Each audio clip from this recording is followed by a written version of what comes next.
हाँ जी। हमारा टॉपिक चल रहा था उच्च पादपों में प्रकाश संश्लेषण।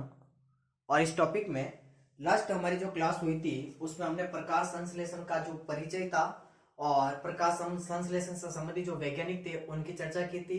जैसे मैं वापस उन वैज्ञानिकों के एक बार नाम लेना चाहूंगा। सबसे पहले वैज्ञानिक आए थे स्टीफन हेल्स, दूसरे वैज्ञानिक आए थे जोसेफ प्रिस्टले, तीसरे वैज्ञानिक आए थे जॉन इजेनहाउस और चौथे वैज्ञानिक आए थे इमर्सन और पांचवें वैज्ञानिक थे आर्नल्ड। ठीक है। उसके बाद में हम आज शुरू करेंगे कि जो प्रकाश संश्लेषण की जो क्रिया है ये कहां संपन्न होती है। तो आप सभी को पता है कि प्रकाश संश्लेषण की क्रिया क्लोरोप्लास्ट के अंदर होती है। कहां होती है? क्लोरोप्लास्ट के अंदर। इसका मतलब आज की जो हमारी क्लास है वो क्लोरोप्लास्ट के ऊपर है। क्लोरोप्लास्ट की संरचना किस प्रकार से होती है, क्या क्या इसके अंदर चीजें होती है, ग्रेना क्या होते हैं, थैलेकोइड क्या होते हैं, क्वांटासोम क्या होते हैं, किसने खोजा और इसकी संरचना में कौन कौन से भाग होते हैं वो पढ़ेंगे। ठीक है। तो आइए इस क्लास को शुरू करते हैं। सबसे पहले मैं बता दूं कि जो क्लोरोप्लास्ट है ये मोस्टली पादप जो होते हैं उनके अंदर जो पत्तियां हैं उन पत्तियों के अंदर पाया जाने वाला एक प्रकार का वर्णक होता है क्लोरोप्लास्ट। ठीक है। क्लोरोप्लास्ट सबसे पहले हमने बात कर ली कि एक वर्णक होता है जो कि मोस्टली कहाँ पाया जाता है? पर्ण के अंदर। और पर्ण के अंदर भी कहाँ होगा? पर्ण मध्योतक कोशिकाओं में। पर्ण मध्योतक कोशिकाओं में। पर्ण मध्योतक कोशिकाओं में। ठीक है। इस क्लोरोप्लास्ट की जो संरचना दी थी वो एक वैज्ञानिक ने दी थी जिसका नाम है सिम्पर। कौन से वैज्ञानिक है? सिम्पर ने। क्लोरोप्लास्ट की जो संरचना है वो संरचना देने वाले एक वैज्ञानिक है जिसका नाम है सिम्पर। क्या नाम है? सिम्पर। वैज्ञानिक का नाम है। ठीक है। फिर आपने ये भी सुना होगा कि इनके अंदर क्लोरोफिल वर्णक होता है और क्लोरोफिल वर्णक की वजह से ही पेड़ पौधों की पत्तियों का जो रंग होता है वो कैसा होता है? हरा होता है। इनके अंदर क्लोरोफिल वर्णक होता है और इस क्लोरोफिल वर्णक के कारण पर्ण यानी पत्तियां जो होती है इनका रंग जो होता है वो कैसा होता है? हरा। ध्यान से सुनना एक एक पॉइंट को। क्लोरोप्लास्ट हम पढ़ रहे हैं जो कहाँ पाया जाता है? पर्ण में। पर्ण यानी पत्तियां यानी लीव्स में। और लीव्स में भी कहाँ होता है? पर्ण मध्योतक कोशिकाओं में होता है। फिर हम पढ़ रहे हैं कि क्लोरोप्लास्ट की जो संरचना है, स्ट्रक्चर है, वो किसने दी थी? सिम्पर ने दी थी। और इसके अंदर क्लोरोफिल वर्णक होता है और क्लोरोफिल वर्णक की वजह से पर्ण का जो रंग होता है वो कैसा होता है? हरा होता है। ठीक है। यह तो हो गई नॉर्मल बातें। अब इसकी लंबाई और चौड़ाई की बात करें। क्लोरोफिल की लंबाई 5 से 10 होती है और चौड़ाई की बात करें, चौड़ाई होती है इसकी 2 से 4 ठीक है। अब ये क्लोरोप्लास्ट की संरचना कैसी होती है? हालांकि मैं इस टॉपिक को ज्यादा जल्दी खींच रहा हूं क्योंकि ये हमने कोशिका चैप्टर के अंदर पढ़ लिया था। ठीक है। तो जो क्लोरोप्लास्ट है एक दोहरी कलाबद्ध कोशिकांग है, मतलब डबल मेम्ब्रेन होती है इसके चारों ओर। दोहरी मेम्ब्रेन का मतलब जैसे मैं आपके सामने एक चित्र बनाता हूं, 2 झिल्लियां होती है इसकी संरचना में।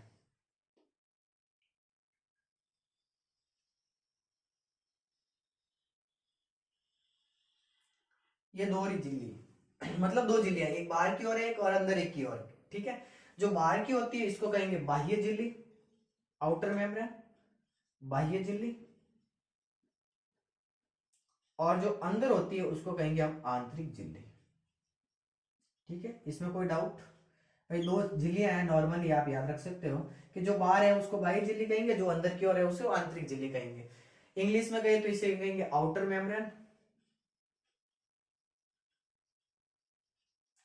और इसको कहेंगे इनर मेम्ब्रेन।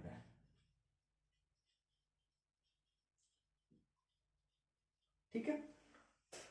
अब आपने क्या देखा कि ये जो दोनों झिल्लियां हैं, बाहर वाली और अंदर वाली, इन दोनों झिल्लियों के बीच में एक स्पेस दिखाई दे रहा है आपको। ये स्पेस दिखाई दे रहा है, ये वाला पूरा, ये वाला। इस स्पेस को क्या कहते हैं? पेरीप्लास्टिडियल स्पेस। क्या कहते हैं? पेरीप्लास्टिडियल स्पेस। पेरीप्लास्टिडियल स्पेस। ठीक है। अब देखिए इस क्लोरोप्लास्ट के अंदर एक प्रोटीन का बना समभांगी मिश्रण भरा रहता है ऐसे। ठीक है। ये पूरा का पूरा एक मिश्रण भरा हुआ है इसके अंदर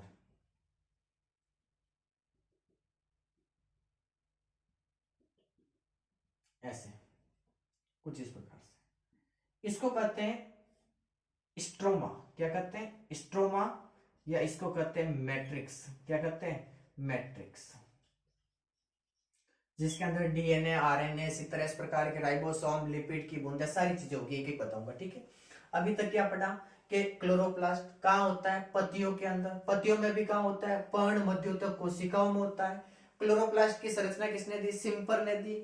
और इनके अंदर क्लोरोफिल वर्णक होता है, और इस क्लोरोफिल वर्णक की वजह से पेड़ पौधों की पत्तियों का रंग कैसा होता है? हरा होता है। क्लियर है? यहां तक कोई डाउट नहीं होना चाहिए।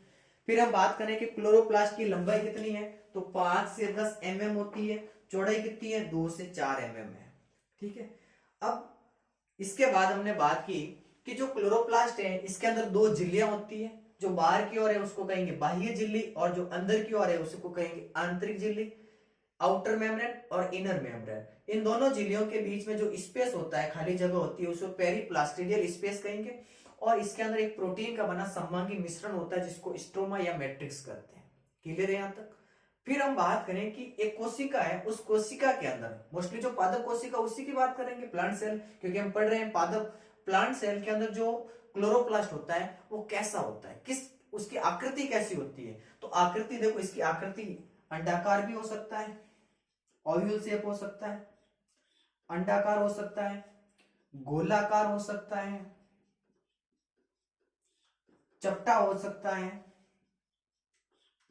ठीक है, डिस्क के आकार का हो सकता है, लेंस के आकार का हो सकता है, किसी भी आकार का हो सकता है। अब इस चैप्टर को थोड़ा सा आगे बढ़ाते हैं। तो क्लोरोप्लास्ट की संरचना होती है, उसके अंदर कुछ सिक्कों के समान ऐसी संरचना होती है, सिक्कों के समान। इन संरचनाओं को कहते हैं थैलेकॉइड। क्या कहते हैं? थैलेकॉइड। ध्यान से सुनना, इन संरचनाओं को कहते हैं थैलेकॉइड। ठीक है, तो ये थैलेकॉइड है, ये देखो कुछ इस प्रकार से व्यवस्थित होते हैं। ये थैलेकॉइड एक दूसरे के ऊपर जो सिक्के होते हैं ना, सिक्के, जैसे आप कॉइन लिए, कॉइन को एक दूसरे के ऊपर रखते हो ना, तो ऐसी संरचना बन जाती है। ये थैलेकॉइड आपस में मिलकर ये जो संरचना बनती है पूरी की पूरी, इस पूरी संरचना को कहते हैं ग्रेना। क्या कहते हैं? ग्रेना। तो ये इसके अंदर बहुत सारे ऐसे ग्रेना होते हैं, और ग्रेना बना किसे है? ग्रेना थैलेकॉइड से मिलकर बना है। तो इस प्रकार से ये सारे ग्रेना है। ठीक है, ये जो ग्रेना है, देखो पहले एक की बात करें तो एक है इसके अंदर ये थैलेकॉइड। ग्रेना बनते किससे हैं? थैलेकॉइड के समूह होते हैं ग्रेना, थैलेकॉइड। जब बहुत सारे थैलेकॉइड एक दूसरे के ऊपर ऐसे रख देंगे तो आपको सिक्कों के घेरी के समान एक संरचना दिखाई दे रही है। अब इस पूरी संरचना को कहते हैं ग्रेना। इस पूरी संरचना को क्या कहेंगे? ग्रेना, ग्रेना कहेंगे। और इस ग्रेना का जो एक वचन होता है वो होता है ग्रेनम। क्या होता है? ग्रेनम। ये आपके एनसीईआरटी ने दे रखा है, इसलिए बता देता हूं। थैलेकॉइड के समूह तो ग्रेना है, और एक वचन ग्रेना का ग्रेनम है। क्लियर है यहां तक? अब ये जो ग्रेना होते हैं ना, ये ग्रेना भी आपस में जुड़े हुए होते हैं। मतलब ये ग्रेना इससे ऐसे जुड़ा हुआ होता है, ये ग्रेना भी इससे ऐसे जुड़ा हुआ होता है, ये ग्रेना भी इससे जुड़ा हुआ रहता है, और ये ग्रेना भी इससे जुड़ा रहता है। अब इन सब ग्रेना को ये जोड़ने वाली जो संरचना बनाई है मैंने, ये झिल्ली वाली, ये जो झिल्ली बनाई है मेम्ब्रेन, इसको कहते हैं स्ट्रोमा लेमिली। क्या कहते हैं? Stroma lamellae. ये हो गई आपके सामने स्ट्रोमा लेमिली, स्ट्रोमा लेमिली। कोई डाउट? इजी है। अब अगर एक थैलेकॉइड की हम संरचना देखें, तो एक थैलेकॉइड के अंदर होते हैं बहुत सारे क्वांटासोम। क्या होते हैं? क्वांटासोम, क्वांटासोम होते हैं, जो यहीं पर इनकी प्रकाश संश्लेषण की क्रिया करेंगे। क्वांटासोम होते हैं।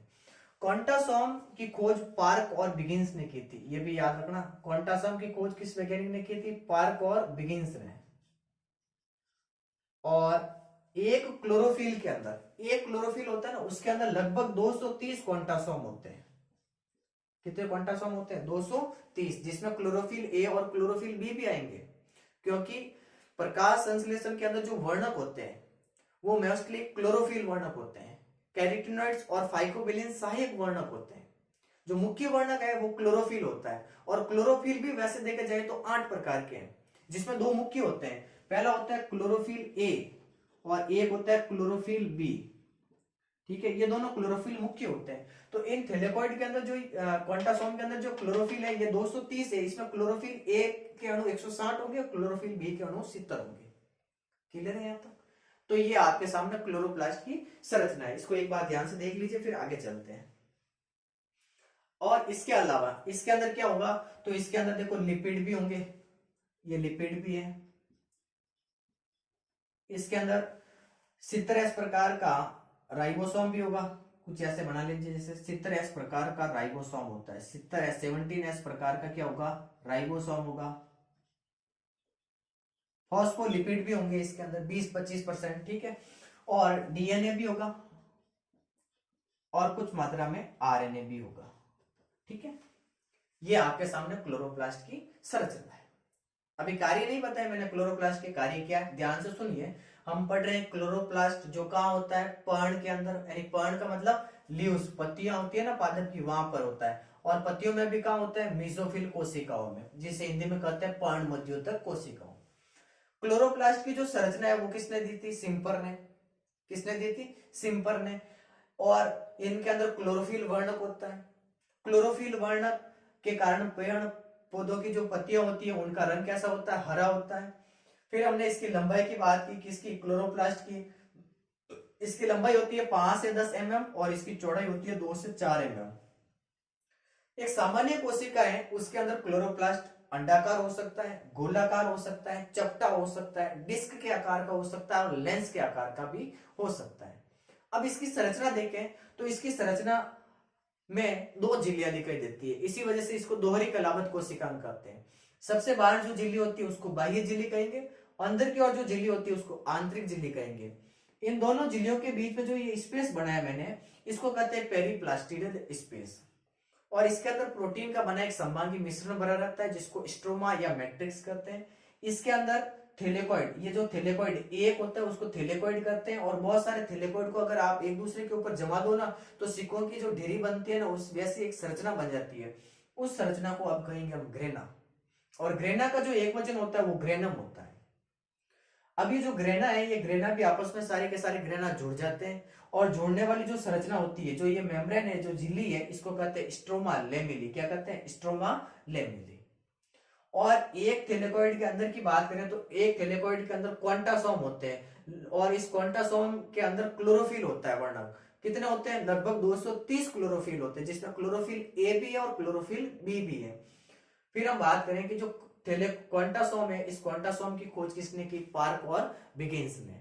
फिर आपको 2-3 बातें ये याद रखना है कि इसके अंदर लिपिड की बूंदें भी होती है, फॉस्फोलिपिड भी होता है, ठीक है। 70S प्रकार का राइबोसोम होता है, डीएनए होता है, आरएनए होता है, डीएनए वृत्ताकार होता है, सर्कुलर डीएनए होता है।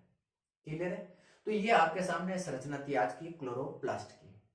धन्यवाद आज की क्लास में। मिलते हैं अगली क्लास में नेक्स्ट टॉपिक पिगमेंट यानी वर्णक के साथ।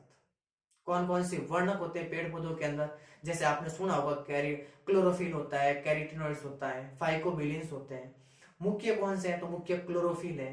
क्लोरोफिल भी 8 प्रकार के हैं, जिसमें हम बात करेंगे मोस्टली क्लोरोफिल ए और क्लोरोफिल बी की। जो ये क्लोरोफिल ए और बी है, इनके सूत्र एग्जाम में पूछे जाते हैं काफी बार। क्लोरोफिल ए का सूत्र मैं अभी आपको इस क्लास में बता देता हूं, ताकि वापस जब नेक्स्ट क्लास में आए तो आपको ये पता होना चाहिए कि क्लोरोफिल ए का सूत्र क्या और क्लोरोफिल बी का सूत्र क्या है। साथ साथ में 2 पॉइंट याद रखना। क्लोरोफिल ए के सूत्र की बात करें तो इसका सूत्र होता है C55 H72 ऑक्सीजन 5 नाइट्रोजन 4 और मैग्नीशियम। ये क्लोरोफिल ए का सूत्र है। किसका सूत्र है, क्लोरोफिल ए का। जस्ट बात करें हम क्लोरोफिल बी की, तो क्लोरोफिल बी का सूत्र होता है C55 H70 ऑक्सीजन 6 नाइट्रोजन 4 और Mg। यह सूत्र होता है क्लोरोफिल बी का।